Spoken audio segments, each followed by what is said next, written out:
Graça e paz, meus amados, sejam todos bem-vindos a mais um dia da nossa campanha 70 vezes 7. Estamos meditando sobre o amor e o perdão de Deus, um livro da Bíblia por dia. Que você seja mais do que um convidado, que você seja mais do que alguém que está simplesmente assistindo, um espectador, um telespectador, que você seja um participante, um parceiro, alguém que caminhe junto, alguém que cresça junto, alguém com quem o Senhor possa contar, alguém com quem o Senhor possa falar e o seu coração e a sua mente entender. Assim como Deus já tem me abençoado, eu quero te convidar a meditar, a mergulhar na maravilhosa e doce palavra de Deus. Que o Senhor abençoe as nossas famílias, as nossas vidas e os nossos casamentos. Hoje estaremos falando de um dos livros de interpretações mais difíceis da Bíblia. Porque se você não conseguir captar a essência do livro de Cantares, facilmente surgirão algumas deturpações, como infelizmente nós vemos algumas pessoas com desdém dizendo: é o livro erótico da Bíblia, ou até em tom jocoso, de brincadeira.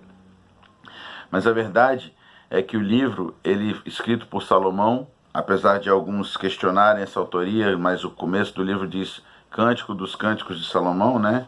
Ou alguns afirmam que é para Salomão, mas nós cremos que ali está narrado o começo do reinado de Salomão. Assim como Provérbios significaria ou se adaptaria muito bem à sua maturidade como rei, e Eclesiastes já à sua velhice, após um afastamento, né, uma queda e depois, posteriormente, um arrependimento. Ele começar a fazer balanço da sua vida. O livro de Cantares, ele fala do amor de Salomão e da Sulamita, uma jovem. Salomão foi um homem que teve muitas mulheres. A história narra que ele chegou a ter 700 esposas e 300 concubinas. Esse livro aqui, ele narra que o autor, o pastor, o personagem principal, o rei, ele deixa de lado 60 esposas, 140 concubinas, ou seja, teoricamente seria no começo ainda de sua vida. Muitos desses relacionamentos de Salomão foram marcados por interesses políticos, geopolíticos, casamentos arranjados para formar alianças, para formar paz. Mas a verdade é que o livro de Eclesiastes, ele vem se ater à essência do que realmente deve ser um casamento, que é o amor, a cumplicidade, a intimidade, o desejo entre o marido e a esposa.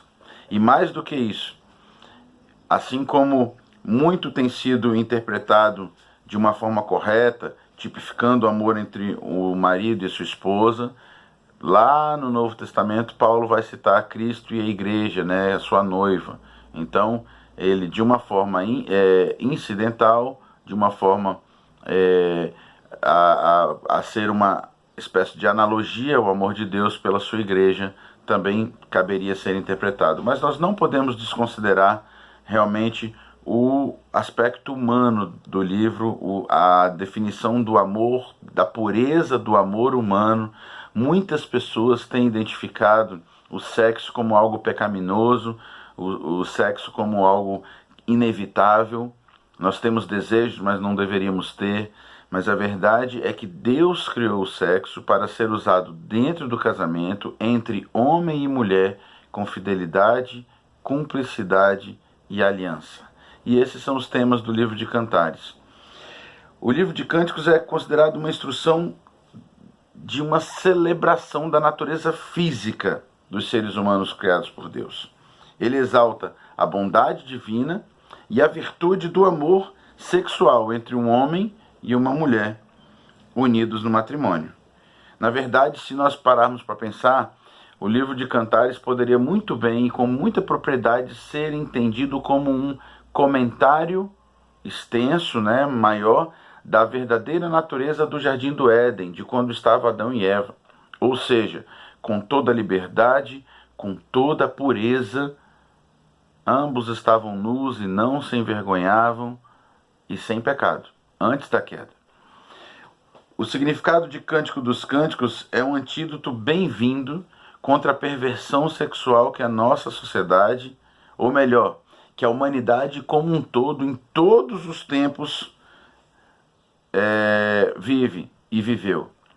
E também a decadência da instituição que é o casamento aos olhos da humanidade, da sociedade hoje e de todas as épocas. Por incrível que pareça, sempre foi valorizado o pular a cerca, o ser o esperto, o enganar. Mas Deus vem mostrar com o livro de Cantares que as delícias da vida conjugal são algo para realmente serem desfrutados em uma união abençoada pelo Senhor. A Bíblia tem vários conselhos nesse tipo. Provérbios vai dizer, né? Goza a vida com a mulher que amas, deleite-se com a mulher da sua mocidade.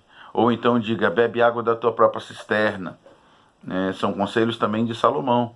Ou seja, seja fiel à sua única e verdadeira fonte para satisfazer os seus desejos.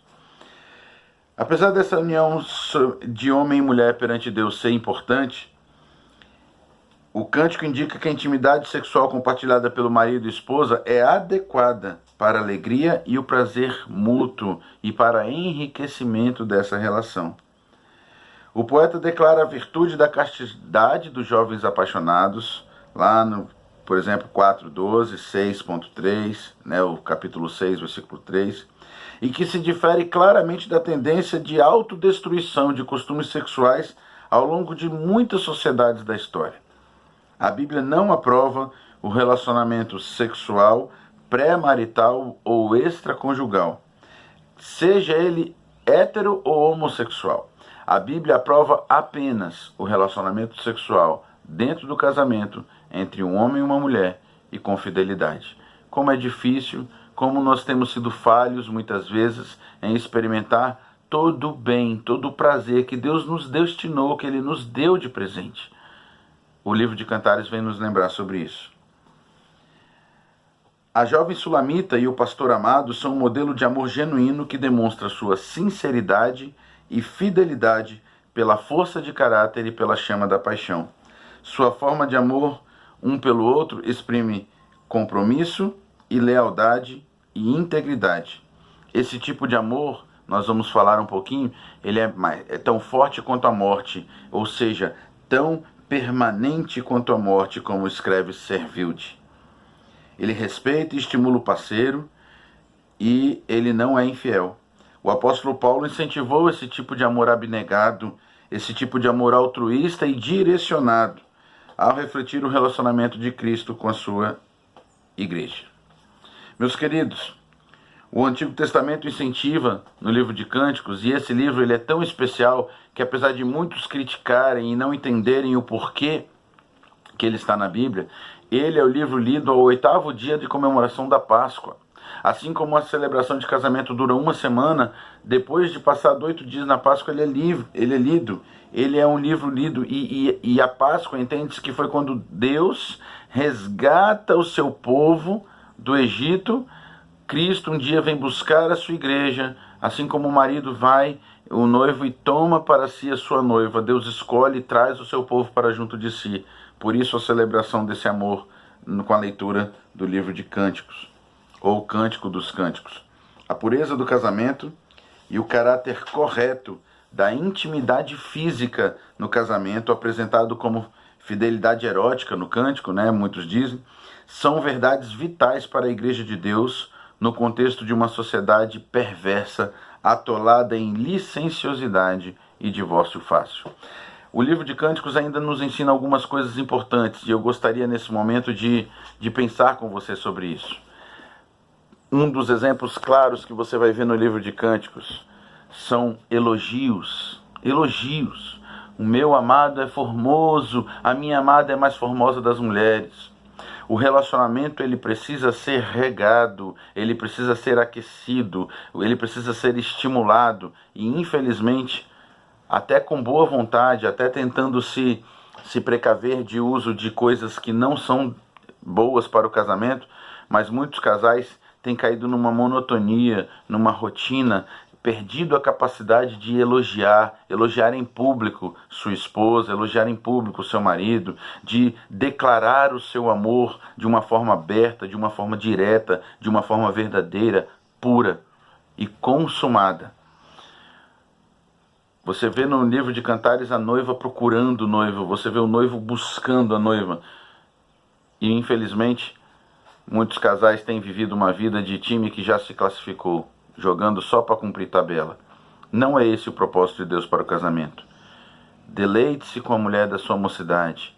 Busque. Aquele que encontra uma esposa, encontra uma coisa muito boa, ou encontra algo muito bom. Não está chamando a mulher de coisa, mas está dizendo, você encontrou algo muito precioso. Eu gostaria de finalizar falando sobre o finalzinho do livro de Cânticos, um texto belíssimo, belíssimo, muito usado inclusive em convites de casamento e muito usado em celebrações de casamento. E diz assim, põe-me como selo sobre o teu coração, como selo sobre o teu braço, porque o amor é forte como a morte e duro como a sepultura o ciúme. As suas brasas são brasas de fogo, são veementes labaredas. As muitas águas não poderiam apagar o amor, nem os rios afogá-lo. Ainda que alguém desse todos os bens da sua casa pelo amor, seria de todo desprezado. Começando de trás para frente, ele já nos mostra que o amor não é algo que pode ser comprado. Assim como o amor e o perdão de Deus derramado por nós não é algo que nós possamos comprar com atitudes, com boas ações, com palavras bonitas. O Senhor não fez isso porque nós merecíamos ou porque tínhamos algo para dar em troca. Jesus entregou sua vida num desprendimento total, num amor abnegado, com total dependência unicamente dele mesmo. Ele não precisava de nós e ele escolheu nos amar e nos perdoar. O texto diz, põe-me como selo sobre o teu coração. E domingo eu até falei sobre isso na igreja. O selo, ele é um objeto cilíndrico, ou um anel, que geralmente era usado para marcar correspondências oficiais pelo rei, pelo faraó, pelo imperador romano, por exemplo. O rei tinha um anel com um entalho que só ele tinha, e ele mandava uma carta, nessa carta ela era fechada, colocava-se cera ou argila, e ele marcava em alto relevo a sua marca, o seu selo, a sua insígnia.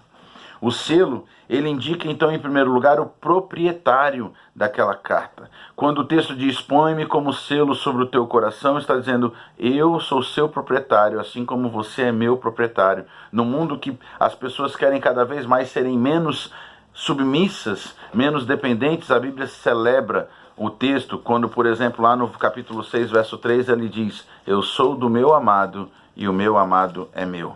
O selo também identificava a autenticidade. Ninguém tinha dúvida que aquela carta, aquela correspondência, aquele documento oficial veio diretamente do rei, do faraó ou com o seu conhecimento. O selo, ele comprova que não foi violado, não poderia ser aberto por alguém que não era o seu destinatário, senão seria facilmente identificado essa violação. Põe-me como selo sobre o teu coração, que o nosso casamento seja selado, que o nosso casamento seja autenticado com com indicação do proprietário, com autenticidade, com sinal de autoridade, porque afinal de contas, se eu sou do meu amado e ele é meu, Paulo lá na frente vai dizer, o marido não tem poder sobre o seu próprio corpo, mas a mulher o tem, assim como a mulher não tem poder sobre o seu próprio corpo, mas o marido tem. Que aprendamos a viver. E mais do que isso, nos lembremos também que a Bíblia diz que nós fomos selados também com o Espírito Santo da promessa de Deus. Então, tudo isso que nós estamos falando aqui, de autoridade, de autenticidade, de sentimento de pertença, de sentimento de propriedade, Cristo um dia virá buscar sua igreja. Nós temos, sim, um dono. E glória a Deus por isso. Deus nos abençoe. Amém.